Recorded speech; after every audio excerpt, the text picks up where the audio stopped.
আসসালামু আলাইকুম। নিনাস কিচেনে আপনাদের স্বাগত জানাচ্ছি। পুরনো অনেকগুলো আচার আছে অল্প অল্প করে, এগুলো সব একসাথে মিলিয়ে আবার নতুনভাবে আচার তৈরি করব। এই আচারের একটি নাম দরকার। কি নাম দিই বলুন তো? এখানে আছে টক ঝাল মিষ্টি আচার, তেল ছাড়া আচার, অল্প তেলের আচার, বেশি তেলের আচার। আপনারা যেমন ইচ্ছে একটি নাম দিতে পারেন। কোনটি কোন আচার দেখে নিচ্ছি। বিনা তেলে তেঁতুলের টক মিষ্টি ঝাল আচার, অল্প তেলে আমের টক মিষ্টি আচার, এটাও অল্প তেলে জলপাইয়ের মিষ্টি আচার, এটা হলো ডোবানো তেলে খেজুরের মিষ্টি ঝাল আচার। এই আচার তৈরিতে যে মশলা লাগবে দেখে নিচ্ছি আগে। এখানে দিচ্ছি 1 চা চামচ মৌরি, 1 চা চামচ ধনিয়া দিচ্ছি, 1 চা চামচের একটু কম দিচ্ছি জৈন, 1 চা চামচ জিরা, শেষে দিচ্ছি একটি শুকনো মরিচ। এবার এগুলো ভেজে নেব। আচারের মশলা তো দেখানো হলো, এবার দেখাচ্ছি কাচের জারে যে আচারগুলো দেখেছিলেন সেই আচারগুলো বাটিতে বেড়ে নিয়েছি। 4 রকমের আচারই বাটিতে বেড়ে নিয়েছি, আচার তৈরিতে সুবিধা হবে আমাদের। এবার চলুন আচারের মশলা ভেজে নেব। দিচ্ছি আগে শুকনো মরিচটি আধা মিনিট ভেজে নেব। মরিচ মনে হচ্ছে ভাজা হয়েছে, পুরো ভাজা হয়নি, অল্প ভাজা হয়েছে। এবার আমরা দিয়ে দিতে পারি আচারের মশলাগুলো। ঢেলে দিলাম পাত্রে আচারের মশলাগুলো। শুকনো মরিচ এই মশলার সাথেই ঠিকমতো ভাজা হবে। চুলার আঁচ একটু বাড়িয়ে দিচ্ছি। মশলা ফুটতে শুরু করেছে, সুঘ্রাণও বের হচ্ছে। এবার চুলা বন্ধ করে দিলাম। 1 মিনিটের মতো ভেজে নিয়েছি মশলা। ঠান্ডা হয়ে মচমচে হলে গুঁড়া করে নেব। আচার বানানোর পাত্র বসিয়েছি, চুলা ধরিয়েছি, পাত্র গরম করে নিচ্ছি। তবে অনেক গরম করিনি, দেখে নিচ্ছি কেমন গরম হয়েছে। ঠিক মতোই গরম হয়েছে। প্রথমে দিচ্ছি খেজুরের এই আচার। এখানে 1 কাপের মতো সরিষার তেল আছে, ঢেলে দিচ্ছি।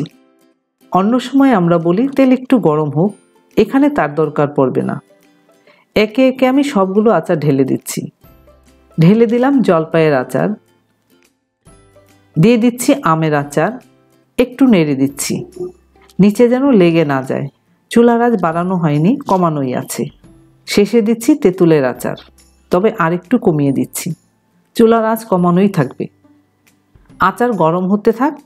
নাড়তে নাড়তে সব আচার মিক্সড হয়ে সুন্দর একটি ঘ্রাণ বের হচ্ছে। দেখুন, এটা কিন্তু খেজুরের আচার, তেলে ডুবে থাকার কারণে এরকম রং হয়েছে। খেজুরটি একটি কাঁটা চামচ দিয়ে দেখাচ্ছি। এখন নাড়তে হবে ঘন ঘন, নিচে লেগে যেন না যায়, তাই সেই দিকে খেয়াল রাখতে হবে। নতুন করে এই আচারটি করতে খুব একটা সময় লাগবে না আমাদের। আচার আরও কিছুক্ষণ রান্না হোক। এই ফাঁকে আমি মশলা গুঁড়া করে নিচ্ছি। 5 মিনিট রান্না হয়েছে, কত সুন্দর নরমও হয়েছে। সব আচার একসাথে মিশে অন্যরকম হয়েছে। এই রকম করে মশলা গুঁড়া করে নিয়েছি। এবার এই আচারে দিয়ে দিচ্ছি অর্ধেকটা, বাকি অর্ধেক রেখে দিচ্ছি। নেড়ে মিশিয়েও দিচ্ছি। যদি মনে হয় আচারের ঘ্রাণ ঠিকঠাক আছে তাহলে আর দেওয়ার দরকার পড়বে না। আচার নাড়তে নাড়তে যে ঘ্রাণ বের হচ্ছে না দিলেও চলে, তবে বাকি মশলা গুঁড়া দিলে মনে হচ্ছে আরও সুন্দর ঘ্রাণ বের হবে, তাহলে দিয়েই দিই। বাকি মশলা ছড়িয়ে দিলাম। চুলার আঁচ একই রকম আছে, বাড়ানো হয়নি, কমানো হয়নি। মিশিয়ে দিচ্ছি মশলা। মশলা মিশানোর সাথে সাথে ঘর ভরে গিয়েছে ঘ্রাণে। 4 ধরনের আচারে মিক্সড একটা ঘ্রাণ বের হচ্ছে। এই আচার দেখে মনে হচ্ছে আচার আর ঠান্ডা করার অপেক্ষা করবে না কেউ। এই আচারটি পোলাও বিরিয়ানির সাথে খেতে ভালো লাগবে, সবটাতেই খেতে ভালো লাগবে। আচার ঘন হয়ে এসছে, যে পাতলা ভাব ছিল তা আর নেই, তেল থেকে সরে সরে যাচ্ছে। শুধু খেতে লাগবে অসাধারণ।